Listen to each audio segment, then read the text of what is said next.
శకున శాస్త్రములో బల్లిపాటు దోషం ఎటువంటి ఫలితాలని ఇస్తుంది? కంచిలో ఉన్నటువంటి బంగారు బల్లిని తాకితే ఈ దోషం పోతుందా? రెండు వాక్యాలలో కూడా ఒకటి చరిత్ర, రెండవది ధర్మశాస్త్రం. బల్లి పతనము, గౌళిపాటు లేదా బల్లి దేహం పైన ఏదైనా అవయవం పైన పడినట్లయితే ప్రమాదమా, శకునమా, శాస్త్రం ఏం చెబుతుంది? ఇలాంటి సందేహాలు మనలో కలిగినప్పుడు గౌళి పతనము అన్న పేరిట పంచాంగాలలో అనేక విషయాలను ఏ ఏ శరీరంలో ఉండే భాగం పైన, అంగం పైన, దేహ భాగం పైన ఆ బల్లి పడినట్లయితే ఎలాంటి ఫలితాలు ఉంటాయో సవివరంగా చెప్పబడి ఉంది. ఏమిటి ఇంత ప్రత్యేకత అంటే, బల్లి గోడలపైన పాకే సమయంలో ఆ 4 పాదాలు ఆ మధ్యలో ఉండేటటువంటి మెత్తగా ఉండే భాగం, ఆ కాలికి సంబంధించిన మెత్తటి మాంసపు కండరం, గోడ మీద ఉండేటటువంటి మృదువైనటువంటి నునుపైనటువంటి భాగం, ఈ రెండింటి మధ్య గాలి కొంత నొక్కబడి ఆ గాలి నొక్కబడిన వేగంతో బల్లి గోడకు అంటుకొని కరుచుకొని ఉంటుంది. 3 కాళ్ళని ఇలా గోళ్లతో దూరంగా పెట్టుకున్నా కూడా ఒక కాలితోనైనా ఆ బల్లి గోడకు అంటుకొని ఉంటుంది.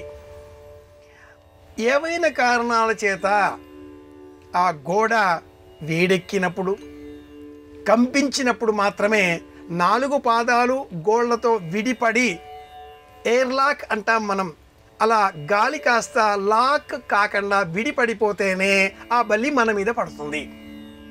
సిద్ధాంతము, సంహిత, హోర, ప్రశ్న, శకునము అనే 5 ఐదవది అయినటువంటి శకున శాస్త్రములో ప్రత్యేకంగా శిరస్సు కలహం, నెత్తిపైన బల్లి పడినట్లయితే ఇంకా ఇంట్లో యుద్ధాలే, మాటల యుద్ధాలే, మౌన పోరాటాలే అంటుంది శాస్త్రం.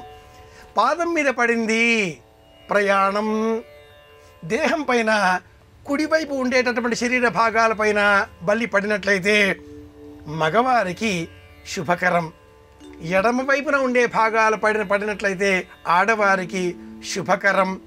ఉదరం పైన బల్లి పడినట్లయితే అజీర్ణం, భుజాలపైన బల్లి పడినట్లయితే పిల్లలతో వాదులాట, ఇలా అనేకములను 24 దేహ భాగాలపైన బల్లి పడినప్పుడు వివిధ ఫలితాలు కలిగినట్లుగా గౌళి పతనము అన్న పేరిట ఈ శాస్త్రం తెలియజేస్తుంది. ఇలా బల్లి పడినప్పుడు మనం ఏం చెయ్యాలి? పూర్వకాలంలో కంచికి వెళ్ళి రావడం అదృష్టం. మనవారు ఏదైనా సందర్భం వచ్చినప్పుడు ఇంకేమిటి, కథ కంచికి మనం ఇంటికి అనేవారు. కథ కంచికి, కథలన్నీ కంచిలో ఉంటాయా? కాదు, ఎప్పటికైనా కంచికి చేరాలి. కంచికి వెళితే శ్రీమన్నారాయణమూర్తి సాయుజ్యం, విష్ణులోకం గచ్చది అనే వాక్కు, ఇచ్చినటువంటి ఆవును పొరపాటుగా తీసుకుని మళ్ళీ మరి ఒకరికి ఇచ్చిన పాప కారణం చేత చక్రవర్తికి బల్లి దోషం కలిగింది, బల్లిలాగా జన్మించవలసి వచ్చింది అని కూడా మనకు మహాభారతాది గ్రంథాలు వివరిస్తాయి. ఒక శాప రూపంలో ఈ వృత్తాంతాన్ని చెప్పుకున్నప్పుడు అలా ఒకానొక రూపంలో ఉండే బల్లి కంచి ఏకాంబరనాథ దేవాలయంలో రాజద్వార గోపురానికి సమీపంలో పై భాగంలో రూఫ్ అని చెప్తారే, ఆ ఊర్ధ్వం భాగానికి బంగారు లోహంతో ఒక బల్లిని ఆనాటి శిల్పకారులు చెక్కి ఉన్నారు. అక్కడికి వెళ్ళి వచ్చిన వారు ఆ బల్లిని తాకి వచ్చారు కనుక వారిని తలుచుకున్న, వారికి నమస్కరించిన, లేక కన్నులలో ఆ కంచి బల్లిని చూసినటువంటి స్మరణ చేసుకున్న మనకు దోషం పోతుంది అని చెప్పడంలో అర్థం ఏమిటి అంటే, ఏకాంబరనాథ దర్శనం చెయ్యండి అని చెప్పడం.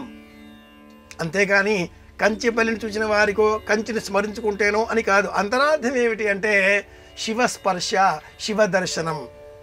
కంచి అంటే శివుడేనా?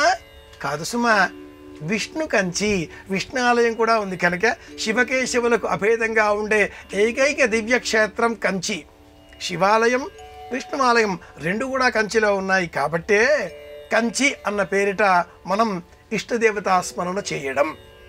బల్లి దేహం పైన ఎక్కడ ఎప్పుడు పడినా కూడా చేయవలసింది ముందుగా స్నానం, తలంటుకోవడం, శుభ్రమైన పొడి వస్త్రాలు ధరించడం, ఎవరికి వారు వారి వారి మతాచారాలకు అనుకూలంగా తిలక ధారణ చేయడం, ఇష్టదైవాన్ని స్మరించడం.